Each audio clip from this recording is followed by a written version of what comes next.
now began arriving in the new state of Israel, and many joined the IDF. 293, after an initial loss of territory by the Jewish state and its occupation by the Arab armies. From July the tide gradually turned in the Israelis' favor and they pushed the Arab armies out and conquered some of the territory that had been included in the proposed Arab state. At the end of November 10 years local ceasefires were arranged between the Israelis, Syrians and Lebanese. On the 1st of December King Abdullah announced the union of Transjordan with Arab Palestine west of the Jordan. Only Britain and Pakistan recognized the annexation. 288, 294 armistice agreements. Israel signed armistices with Egypt, the 24th of February, Lebanon, the 23rd of March, Jordan, the 3rd of April, and Syria, the 20th of July. No actual peace agreements were signed. With permanent ceasefire coming into effect, Israel's new borders, later known as the Green Line, were established. These borders were not recognized by the Arab states as international boundaries. Israel was in control of the Galilee, Jezreel Valley, West Jerusalem, the coastal plain and the Negev. The Syrians remained in control of a strip of territory along the Sea of Galilee originally allocated to the Jewish state. The Lebanese occupied a tiny area at Rosh Hanikra, and the Egyptians retained the Gaza Strip and still had some forces surrounded inside Israeli territory. Jordanian forces remained in West Bank, where the British had stationed them before the war. Jordan annexed the areas it occupied while Egypt kept Gaza as an occupied zone.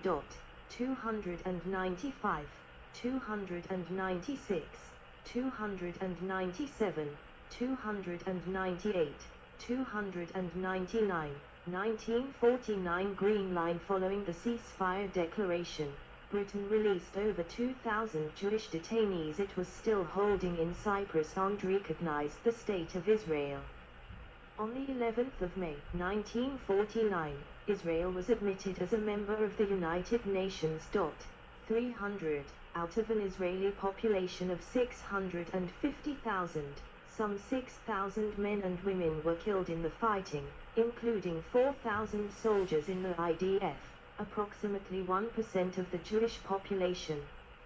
According to United Nations figures, 726,000 Palestinians had fled or were expelled by the Israelis between 1947 and 1949. 301, 1948-1955, Ben-Gurion I, Sheret. A 120-seat parliament, the Knesset, met first in Tel Aviv then moved to Jerusalem after the 1949 ceasefire. In January 1949, Israel held its first elections. The Socialist Zionist parties Maipai and Maipam won the most seats, 46 and 19 respectively. Maipai's leader, David Ben-Gurion, was appointed prime minister. He formed a coalition which did not include Maipam, who were Stalinist and loyal to the USSR. Another Stalinist party, non-Zionist Mackey, won 4 seats. This was a significant decision, as it signaled that Israel would not be in the Soviet bloc. The Knesset elected Chaim Weizmann as the first, largely ceremonial, president of Israel. Hebrew and Arabic were made the official languages of the new state. All governments have been coalitions. No party has ever won a majority in the Knesset.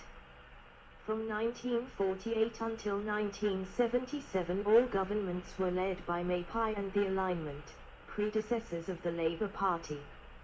In those years Labour Zionists, initially led by David Ben-Gurion, dominated Israeli politics and the economy was run on primarily socialist lines.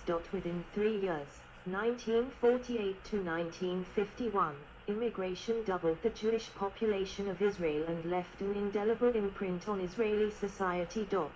302, 303, overall, 700,000 Jews settled in Israel during this period. 304, Some 300,000 arrived from Asian and North African nations as part of the Jewish exodus from Arab and Muslim countries.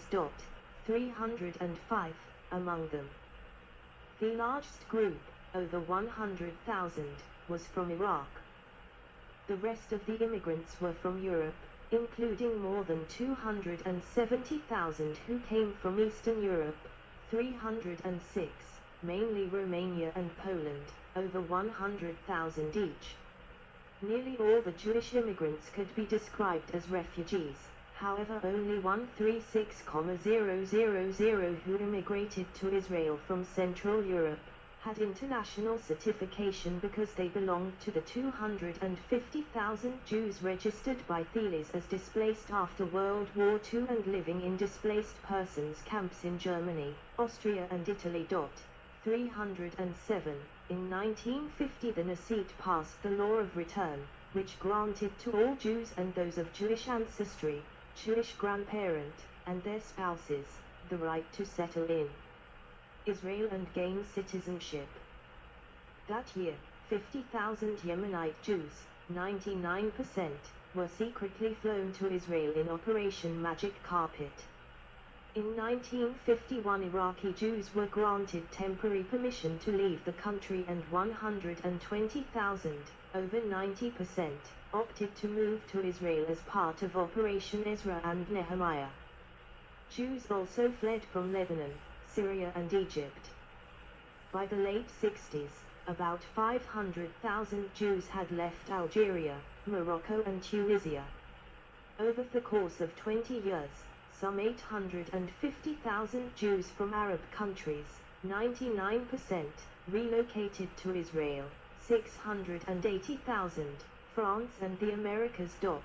308, 309, the land and property left behind by the Jews, much of it in Arab city centers, is still a matter of some dispute.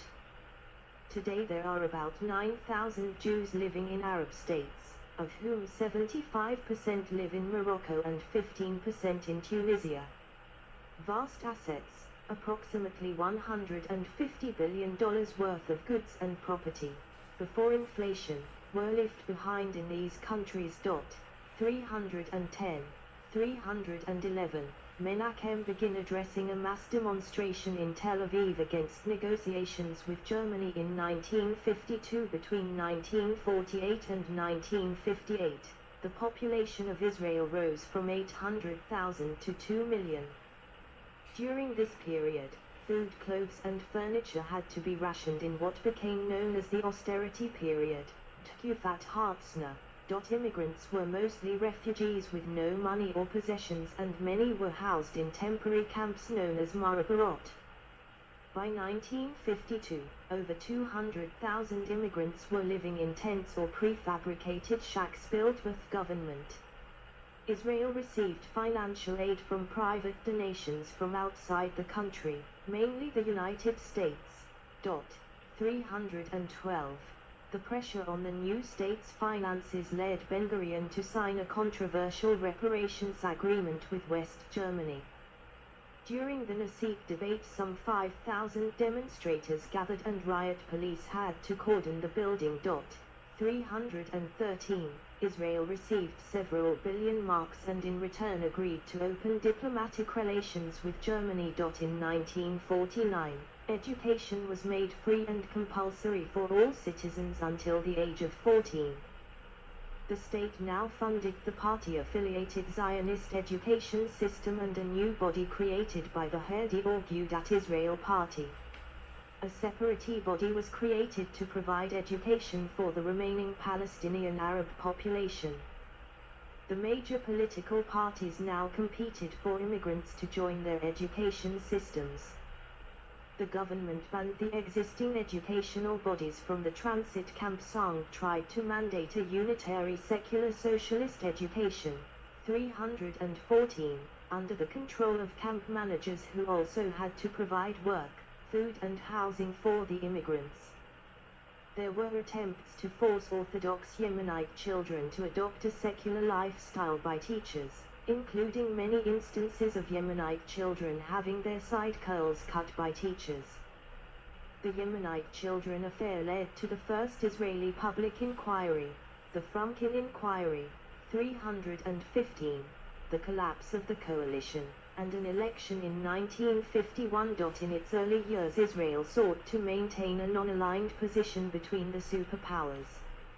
However, in 1952, an anti-Semitic public trial was staged in Moscow in which a group of Jewish doctors were accused of trying to poison Stalin. The doctors' plot, followed by a similar trial in Czechoslovakia, Slunski trial. This, and the failure of Israel to be included in the Bandung Conference of 1955, of non-aligned states, effectively ended Israel's pursuit of non-alignment. 316, 317, 318, 319, on the 19th of May 1950, in contravention of international law, Egypt announced that the Suez Canal was closed to Israeli ships and commerce. In 1952, a military coup in Egypt brought Abdel Nasser to power. The United States pursued close relations with the new Arab states, particularly the Nasser-led Egyptian Free Officers Movement and Ibn Saud of Saudi Arabia. Israel's solution to diplomatic isolation was to establish good relations with newly independent states in Africa, 320, and with France, which was engaged in the Algerian War. In the January 1955 elections, Mapai won 40 seats and the Labour Party 10. Moshe Sharett became Prime Minister of Israel at the head of a left-wing coalition. Between 1953 and 1956, there were intermittent clashes along all of Israel's borders as Arab terrorism and breaches of the ceasefire resulting in Israeli counter-raids. Palestinian Fedayeen attacks, often organized and sponsored by the Egyptians, were made from Egyptian-occupied Gaza. Fedayeen attacks led to a growing cycle of violence as Israel launched reprisal attacks against Gaza. 321. In 1954, the Uzi submachine gun first entered use by the Israel Defense Forces. In 1955, the Egyptian government began recruiting former Nazi rocket scientists for a missile program. 322. 323. Sharett's government was brought down by the Lavon Affair, a crude plan to disrupt U.S.-Egyptian relations, involving Israeli agents planting bombs at American sites in Egypt. 324. The plan failed when 11 agents were arrested. Defense Minister Lavon was blamed despite his denial of responsibility. The Lavon affair led to Sharett's resignation and Ben-Gurion returned to the post of Prime Minister. 1955-1963, Ben-Gurion II. In 1955, Egypt concluded a massive arms deal with Czechoslovakia, upsetting the balance of power in the Middle East. 325. In 1956, the increasingly pro-Soviet President Nasser of Egypt announced the nationalization of the French and British-owned Suez Canal, which was Egypt's main source for foreign currency. Egypt also blockaded the Gulf of Aqaba, preventing Israeli access to the Red Sea. Israel made a secret agreement with the French at Sevres to coordinate military operations against Egypt. Britain and France had already begun secret preparations for military action. It has been alleged that the French also agreed to build a nuclear plant for the Israelis and that by 1968 this was able to produce nuclear weapons. Britain and France arranged for Israel to give them a pretext for seizing the Suez Canal. Israel was to attack Egypt, and Britain and France would then call on both sides to withdraw. When, as expected, the Egyptians refused, Anglo-French forces would invade to take control of the canal. Israeli paratroopers digging near the Meitler Pass. The 31st of October 1956, Israeli forces, commanded by General Moshe Dayan, launched Operation Kadesh against Egypt on 29 October 1956.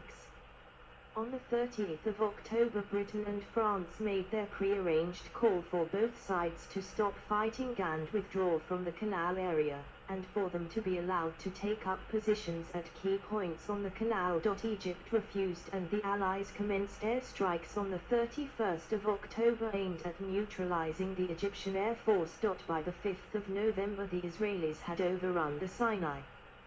The Anglo-French invasion began that day.